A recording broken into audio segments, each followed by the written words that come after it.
Assalamualaikum warahmatullahi wabarakatuh. Perkenalkan, nama saya Muhammad Abdan Syakuro dengan NIM 12-12-04-12363, Prodi Hukum Tata Negara, kelas B, semester 2. Baiklah, saya akan menjawab soal ujian akhir semester mata kuliah Hukum Adat. Yang pertama yaitu jelaskan sistem kekerabatan, perkawinan, kewarisan, dan penyelesaian permasalahan dari masyarakat hukum adat Minang, Melayu, Jawa, dan Batak. Jelaskan satu persatu. Baiklah, yang pertama yaitu dari adat Minang, di mana hukum adat Minang ini memakai sistem kekerabatan matrilineal. Matrilineal ini merupakan menurut dari garis keturunan ibu. Contohnya tuh ibunya mempunyai suku Piliang, otomatis anaknya juga mengikuti suku dari ibunya, yaitu suku Piliang. Kemudian sistem perkawinan yang dia miliki itu tidak boleh menikah sesama suku, akan tetapi dia boleh menikah dengan cara perkawinan eksogami, yaitu perkawinan yang diadakan di luar suku atau beda suku. Kemudian sistem kewarisan Minangkabau ini merupakan simbol kebersamaan dan kebanggaan bagi keluarga dalam sistem kekerabatan matrilineal. Yang menerima kewarisan adalah dari garis keturunan ibu atau dinamakan kemenakan. Kemudian penyelesaian masalahnya yaitu Bajanjang naik, Batango turun.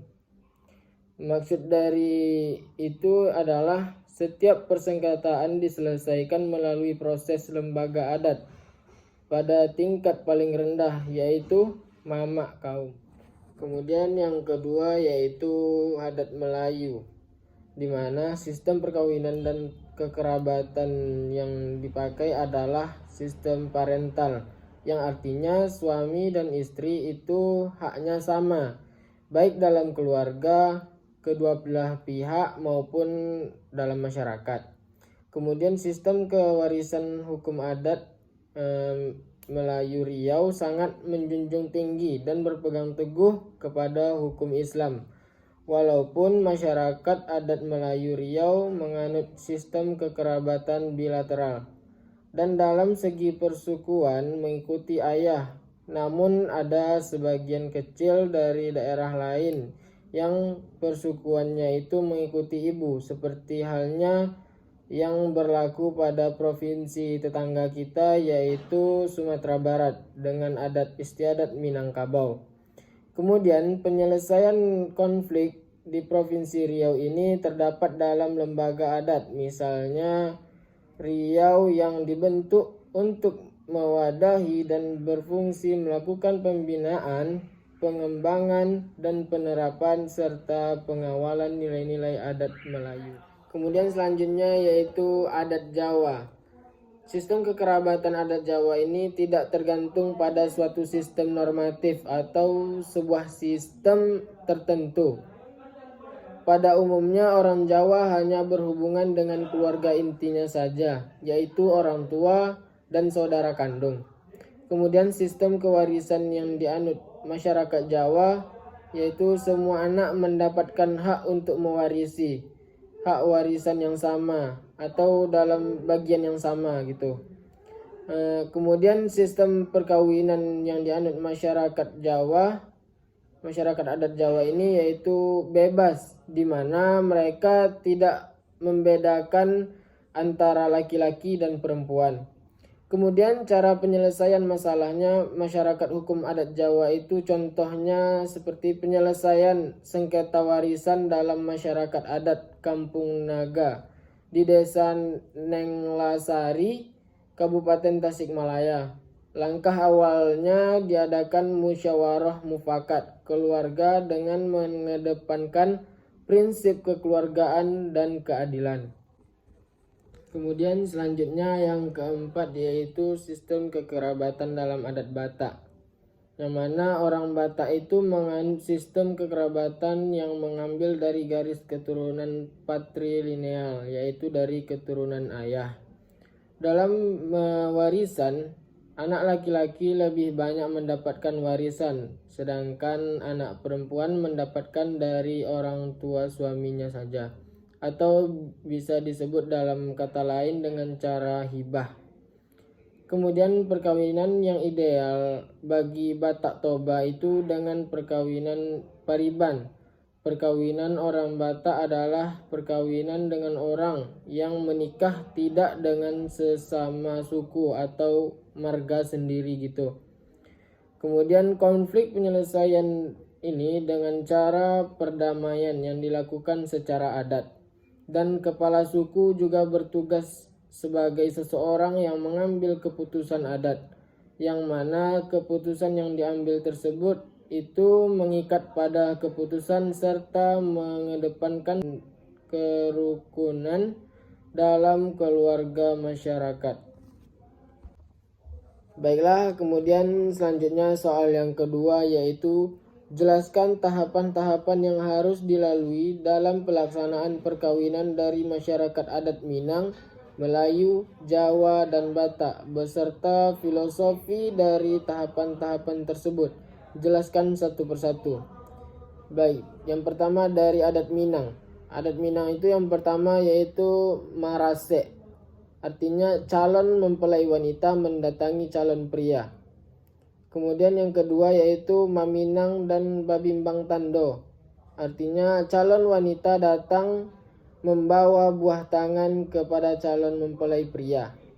Kemudian yang ketiga mahantasirih.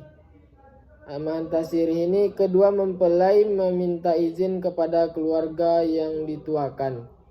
Kemudian yang keempat babako, yaitu menunjukkan kasih sayang. Yang kelima malam bainai. Yang keenam manjampu marapulai. Menjampu itu menjemput calon mempelai pria mendatangi ke rumah calon mempelai wanita. Kemudian yang ketujuh penyambutan di rumah anak daro. Artinya penyambutan calon pria. Kemudian yang kedelapan akad nikah. Dan yang kesembilan basandiang di Palaminan. Kemudian yang kesepuluh tradisi usai akad nikah, yang terdiri dari mamulang kontando, melewakan gala marapulai, balantuan kanyang. Balantuan kanyang ini mengantukkan kening. Kemudian mangaru nasi kuning, bamain coki, dan tari payung. Kemudian yang terakhir yaitu menikam jajak. Menikam jajak ini kedua mempelai pengantin bertandang ke rumah orang tua dan ninik mama pengantin pria membawa makanan. Kemudian selanjutnya dari adat Melayu, yaitu yang pertama merisi. Merisi ini pihak laki-laki mesti datang berkunjung ke rumahnya pihak perempuan. Kemudian yang kedua merasi. Merasi ini kegiatan meramala keserasian antara pasangan yang akan dijodohkan. Kemudian yang ketiga meminang. Yang keempat mengantar tanda. Yang kelima mengantar belanja. Mengantar belanja ini membeli hantaran keperluan untuk pesta pernikahan. Kemudian yang keenam mengajak. Yang ketujuh menjemput. Dan yang kedelapan berendam. Berendam ini sebuah kegiatan pencukuran bulu roma. Kemudian yang kesembilan limau manis, limau setawar. Dan yang kesepuluh yaitu berinai. Kemudian selanjutnya dari adat Jawa, yaitu yang pertama peminangan atau melamar atau biasa disebut juga meminang. Kemudian yang kedua musyawarah secara umum. Dalam pernikahan biasanya dimusyawarahkan hari baiknya untuk menikah atau menerima lamarannya. Kemudian itu semua atas persetujuan bersama. Kemudian yang ketiga yaitu perkawinan. Segala persiapan tentu harus dilakukan dalam pernikahan Jawa. Yang paling dominan mengatur jalannya upacara pernikahan itu adalah pamesa, yaitu dukun pengantin wanita yang menjadi pemimpin dari pernikahan adat tersebut. Kemudian selanjutnya dari adat Batak, yang pertama yaitu mangaririt. Mangaririt ini adalah tahap gadis yang akan dijadikan istri yang sesuai dengan kriteria laki-laki atau keluarganya. Kemudian yang kedua, mangalehon tanda. Mangalehon tanda ini menemukan perempuan sebagai calon istrinya. Kemudian yang ketiga, marhusib. Marhusib ini sebuah pembicaraan yang bersifat rahasia. Kemudian yang keempat, martupol. Martupol ini acara pertunangan, tetapi secara harfiah martupol merupakan acara kedua pengantin di hadapan pengurus. Kemudian yang kelima, marhata sinamot. Marhata sinamot ini pembicaraan tentang sinamot dari pihak laki-laki. Kemudian yang keenam, martonggo raja. Yang ketujuh, manjalo pasu-pasu perbagason.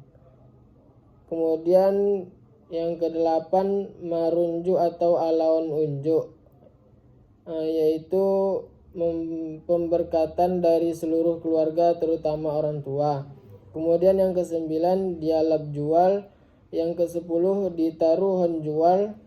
Dan yang ke-11, paula une. Paula une ini disebut juga sebagai acara untuk saling berkunjung antara kedua belah pihak keluarga. Kemudian yang ke-12, manjae. Manjae ini menjalani hidup berumah tangga.